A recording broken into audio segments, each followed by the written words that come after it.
주님은 나의 최고봉 11월 9일 묵상을 시작하겠습니다. 오늘의 제목은 복음의 중심은 예수 그리스도입니다. 오늘의 말씀을 읽겠습니다. 골로새서 1장 24절입니다. 나는 이제 너희를 위해 받는 괴로움을 기뻐하고 그리스도의 남은 고난을 그의 몸된 교회를 위해 내 육체에 채우노라. 아멘. 오늘 읽은 골로새서 1장 24절 말씀은 그동안 주님은 나의 최고봉을 묵상하면서 여러 번 인용했던 말씀입니다. 가장 최근에 기억이 남는 것이 9월 30일 날 찢겨진 빵과 부어지는 포도주라는 제목의 묵상입니다. 이날 묵상에서 이 본문을 인용해서 저자가 이렇게 이야기합니다. 만일 우리가 포도주가 되려 한다면 우리는 부서져야 합니다. 당신은 포도알을 마실 수 없습니다. 포도알은 으깨져야만 포도주가 될 수 있습니다. 당신이 아직 덜 익었는데 하나님께서 으깨셨다면 그 포도주는 분명히 쓴맛을 냈을 것입니다. 성도가 된다는 말은 하나님의 임재를 경험하고 그분을 섬기는 과정에서 인간적인 요소가 하나님의 섭리에 의해 으깨지는 것을 의미합니다. 다시 들어도 너무 은혜로운 묵상입니다. 저자는 예수 그리스도의 남은 고난을 자신의 육체에 채운다는 것은 이 세상을 살면서 찢겨진 빵과 부어지는 포도주가 되는 것을 이야기합니다. 이것은 예수님의 십자가의 고난의 삶에 동참하는 것을 의미합니다. 단순히 육체의 고난을 의미하는 것이 아닙니다. 내가 가지고 있었던 인간적인 요소들, 인간적인 생각들, 인간적인 방법들, 저자가 계속 이야기하는 자아라는 것, 이것이 날마다 십자가 앞에서 깨어지는 것입니다. 그렇게 깨어진 사람이 주의 일을 할 때 포도주의 향기, 예수 그리스도의 향기가 나고 복음이 전파되는 것입니다. 포도주가 알 자체로 있다면 마실 수가 없고 또 덜 익은 것을 또 으깼다면 향기로운 맛이 날 수가 없습니다. 마찬가지로 우리가 복음을 전할 때 단순히 입술로만 전하는 것이 아닙니다. 우리 자아가 깨어져서 우리의 인간적인 요소가 깨어져서 예수 그리스도의 복음이 내 인격을 주장할 때 그때 그 복음이 능력 있게 역사하는 것입니다.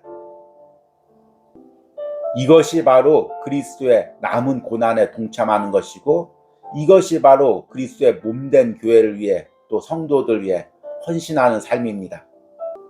오늘 묵상을 통해 그리스도의 남은 고난을 내 육체에 채운다는 것이 그리고 그렇게 복음을 전한다는 것이 어떤 의미인지를 묵상해 보시기 바랍니다. 오늘의 묵상입니다. 주님의 일꾼은 희생적 중보자가 되어야 합니다. 이는 주님과 구속의 실체에 일치되므로 주께서 그 일꾼을 통해 계속적으로 생명을 창조하신다는 뜻입니다.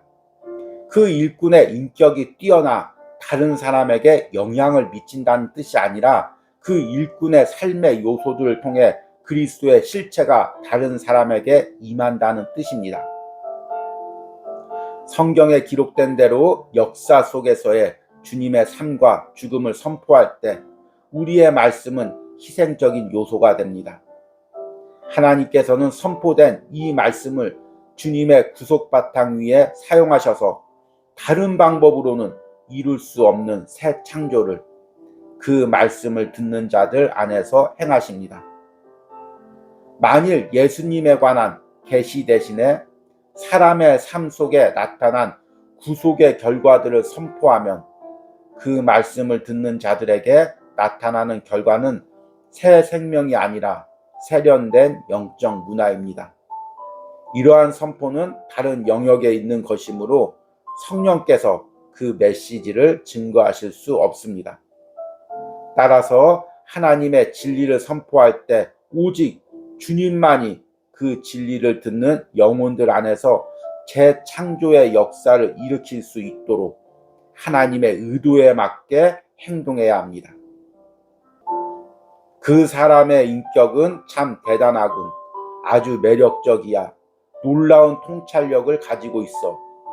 이런 상황에서 하나님의 복음이 어떻게 역사할 기회를 얻겠습니까? 즉, 인간적 매력으로 사람을 끄는 것은 복음의 선포와는 무관하기 때문에 복음이 역사할 수 없습니다.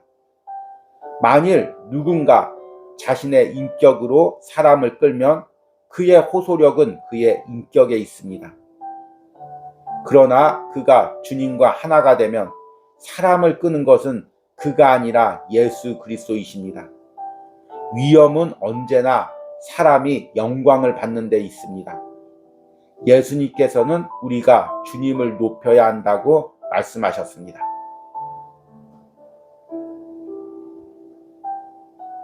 여러 번 제가 주님은 나의 최고봉을 묵상하면서 언급했지만 우리 인간의 죄성 안에는 자기중심성이라는 요소가 들어있습니다.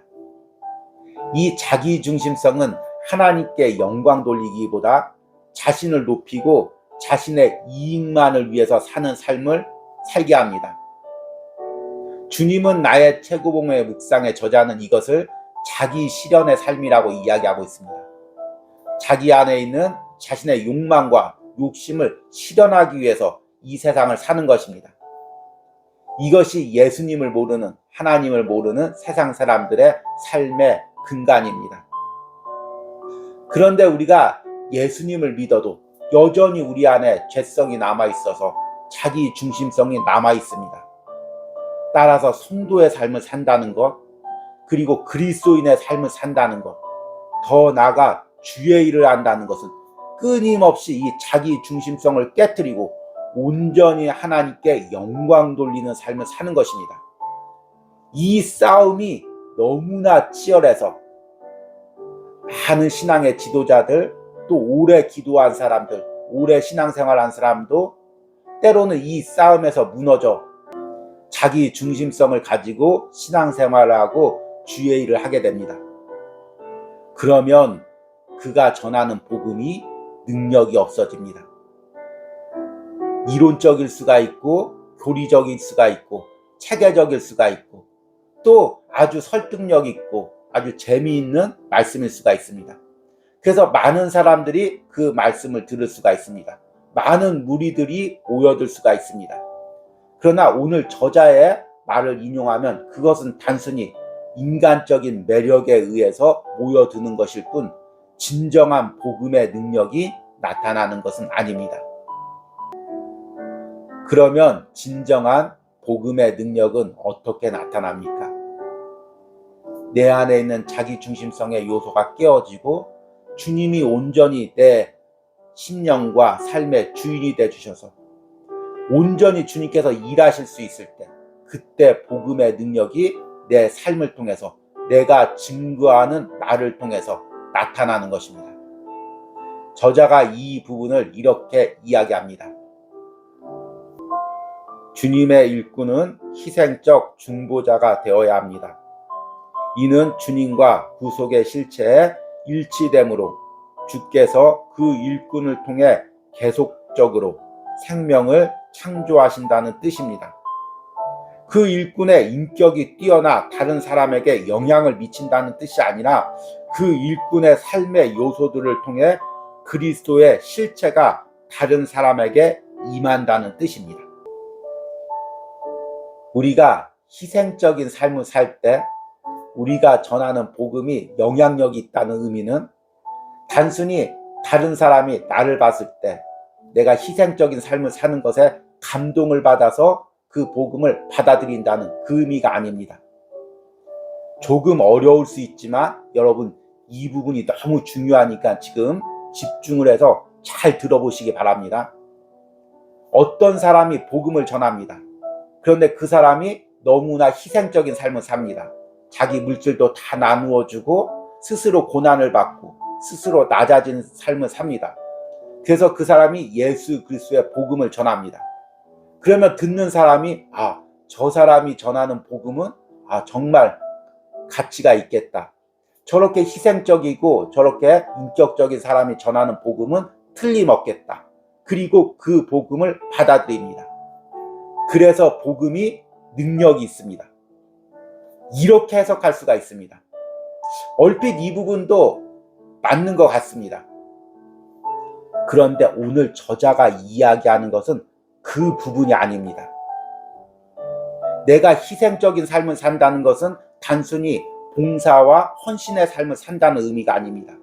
내 안에 있는 자아를 깨트린다는 의미입니다. 내 생각, 내 방식을 깨트린다는 의미입니다. 그러면 그때 내 안에 있는 성령님이 내가 전하는 복음을 능력 있게 한다는 것입니다. 내가 인격적으로 희생적으로 살아서 사람을 감동시키는 것이 아니라 내가 자아를 깨트리고 온전히 주님께서 순종할 때 나를 통해서 성령님이 주관하시는 것입니다. 그러면 내가 전하는 복음이 내가 전하는 복음이 아니라 내 안에 성령님이 전하는 복음이 되는 것입니다. 그러면 그 복음이 능력이 있게 되는 것입니다. 이 이야기를 듣고 목사님, 둘의 차이가 뭡니까? 어차피 똑같은 거 아닙니까? 내가 인격적으로 희생적으로 봉사적으로 살아서 사람이 감동받고 복음을 듣는 거나 내 자아를 깨트려서 내 안에 성령님께서 역사해서 그 사람이 복음을 듣는 거나 결과는 같은 거 아닙니까? 뭐 굳이 그렇게 어렵게 설명합니까? 이렇게 생각하시는 분도 있을 것입니다. 그러나 여러분, 단순히 내 인격적 요소에 감동을 받아서 그 사람이 복음을 들었다면 그것은 인간적인 복음인 것입니다. 나는 인간적이기에 나에게 실망할 수가 있습니다. 그러면 그 사람이 들은 복음도 실망을 합니다. 아, 저 사람 너무 인격적인 줄 알고 복음을 들었더니 알고 봤더니 인간적인 부분이 너무 많아. 저 사람이 전한 복음도 소용이 없어. 거짓인가 봐.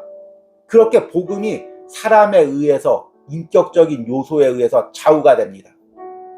또 복음을 전하는 나도 내가 이렇게 희생하고 헌신했더니 내 그 말을 통해서 사람이 영향력 있게 복음을 듣는구나. 나도 모르게 자기를 높이게 됩니다. 그런데 저자가 이야기하는 모든 나의 인간적인 요소를 깨트리고 내 자아를 깨트리고 자기 중심성을 깨트려서 내 안에 성령님께서 역사하시면 하나님께서 주권적으로 일하시는 것입니다. 나의 뛰어난 언변이나 나의 매력적인 인격적인 요소가 아니라 복음의 능력이 그 사람 안에서 역사해서 그 복음이 자리를 잡게 되는 것입니다. 그러면 사람에 실망하든 사람에게 끌리든 그거야 상관없이 복음 자체의 능력으로 그 사람이 변화되고 예수님께 가까이 가게 되는 것입니다. 저자가 이 부분을 이렇게 이야기합니다. 그 사람의 인격은 참 대단하군. 아주 매력적이야. 놀라운 통찰력을 가지고 있어.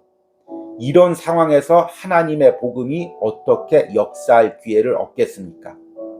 즉 인간적 매력으로 사람을 끄는 것은 복음의 선포와는 무관하기 때문에 복음이 역사할 수 없습니다. 만일 누군가 자신의 인격으로 사람을 끌면 그의 호소력은 그의 인격에 있습니다. 그러나 그가 주님과 하나가 되면 사람을 끄는 것은 그가 아니라 예수 그리스도입니다. 위험은 언제나 사람이 영광을 받으려는 데 있습니다. 예수님께서는 우리가 주님을 높여야 한다고 말씀하셨습니다. 오늘 묵상해 보니까 그가 주님과 하나가 되면 사람을 끄는 것은 그가 아니라 예수 그리스도이십니다. 내가 주님과 하나가 되면 내가 복음을 전하는 것이 아니라 내 안에 있는 성령님이 역사하셔서 나를 통해서 복음의 능력을 전한다는 것입니다. 그러면 어떻게 내가 주님과 하나가 될 수 있을까요? 너무 추상적인 이야기 아닙니까? 이렇게 생각할 수가 있습니다. 그런데 어제 들은 중보 기도에 대한 묵상과 연관시켜 보십시오. 어제 묵상에서 중보 기도를 할 때 내가 원하는 사람, 내가 원하는 대로 그 사람을 위해서 기도하는 것이 중보 기도가 아니라고 말씀을 드렸습니다. 내 안에 성령님께서 이끄시는 대로 감동을 주는 사람, 또 성령님이 이끄는 대로 기도하는 것이 하나님이 받으시는 중보 기도라고 말씀을 드렸습니다. 이 과정에서 꼭 필요한 것이 예수님이 성전을 청결하게 했듯이 내 심령을 청결하게 하는 것입니다. 내 심령을 성전을 삼는 것입니다. 그러면 내 안에서 성령님께서 자유롭게 활동하셔서 성령님이 원하시는 대로 기도하게 되는 것입니다. 우리가 복음을 전하는 것도 마찬가지입니다. 우리의 심령이 성전이 됨과 동시에 우리의 삶이 성전이 되어야 됩니다. 내 삶에서 예수님이 거하기를, 동행하기를 방해하는 요소를 청결케 해야 됩니다. 내 욕심, 내 방법, 내 자아, 이런 모든 것들을 깨끗게 하면, 모두 제거하면 예수님께서 내 삶에서 동행하시고 내 삶을 성전 삼으십니다. 그러면 예수님께서 내 삶을 통하여, 내가 전하는 복음을 통하여 복음의 능력이 나타나게 합니다. 여러분, 오늘 묵상을 통해서 내 삶을 돌이켜 보시기 바랍니다. 아직도 내 자아가 살아서 내가 주장하는 것, 나의 자아 실현을 위해서 몸부림치는 삶들, 그것들이 무엇이 있습니까? 나의 고집, 나의 방법, 나의 생각, 그것들이 깨어질 때 내가 전하는 복음이 내 삶을 통해서 영향력 있게 능력으로 역사하는 것입니다. 오늘 주님은 나의 최고봉을 묵상하시는 여러분들이 바로 이런 주님의 일꾼이 되기를 간절히 소망합니다. 오늘의 적용 질문입니다. 내 삶에서 예수님의 복음의 능력이 나타난다는 의미는 어떤 의미일까요? 그리고 이런 복음의 능력이 나타나기 위해서 더욱 나를 깨트려야 할 부분이 무엇입니까? 우리 기도하겠습니다. 주님, 우리가 묵상하는 주님은 나의 최고봉의 저자는 계속해서 자신의 삶이 찢겨진 빵과 부어지는 포도주가 되길 원했습니다. 예수님과 함께 자신의 자아는 십자가에 못 박히고 인간적인 요소들, 인간적인 방법, 생각들 다 십자가에 못 박히고 내 안에 예수 그리스도가 살아서 성령님께서 그분의 복음을 자신의 삶을 통해 전하기를 원했습니다. 그러기에 그가 죽은 지 100년이 되어도 그의 글들이 여전히 영향력이 있어서 사람들을 변화시키고 있습니다. 주님, 우리가 이런 찢겨진 빵과 부어지는 포도주의 삶을 살기를 원합니다. 작은 한마디의 복음을 전할지라도 내 삶이 먼저 깨어져서, 내 자아가 먼저 깨어져서 인간적인 방법으로 복음을 전하고 주의 일을 하는 것이 아니라 주님이 주인 되어 주셔서 주님의 방법으로 복음을 전하게 하여 주시옵소서. 그를 통해 내가 전하는 복음이 능력 있게 하여 주시옵소서. 영혼을 구원하고 그 영혼을 변화시키는 예수 그리스도의 십자가의 능력이 나타나게 하여 주시옵소서. 예수님의 이름으로 기도했습니다. 아멘.